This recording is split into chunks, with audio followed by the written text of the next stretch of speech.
নমস্কার বন্ধুরা, welcome back to my রিম্পাস kitchen. আজ আমি পাবদা মাছের রসা করছি। পাবদা মাছগুলোকে প্রথমেই নুন হলুদ তেল দিয়ে মাখিয়ে নিচ্ছি। আর তেলটা কেন দিলাম, মাছটা প্রচণ্ড নরম হয় আর খুব তেলে দিলে ফাটে। খুবই সাবধানে ভাজতে হবে আর খুব নরম হয় যাতে মাছটা ভেঙে না যায়।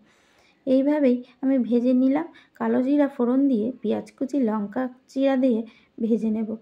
ভাজার পরে আমি যে টমেটো রেখেছিলাম, টমেটো পেস্ট, লঙ্কা পেঁয়াজ পেস্ট করে নিয়েছি আলাদা করে।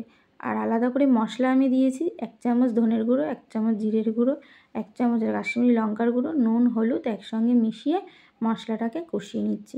সব সময় মশলাটাকে ভালো করে কষিয়ে নিতে হবে। দেখো মশলাটা প্রায় কষে এসছে ভালো করে, এরকম আস্তে জালে কষিয়ে দিয়ে মশলা দিয়ে তেল ছেড়ে দিয়েছে। এবার আমি ঝোল দিয়ে দেবো। আমার রান্নাটি আমি এইভাবেই সম্পূর্ণ করলাম। তোমরাও এইভাবে একবার রান্না করে খেয়ে দেখবে। এই পাবদা মাছের রসা মুখে লেগে থাকবে, দারুণ অসাধারণ। ভালো লাগলে অবশ্যই জানাবে।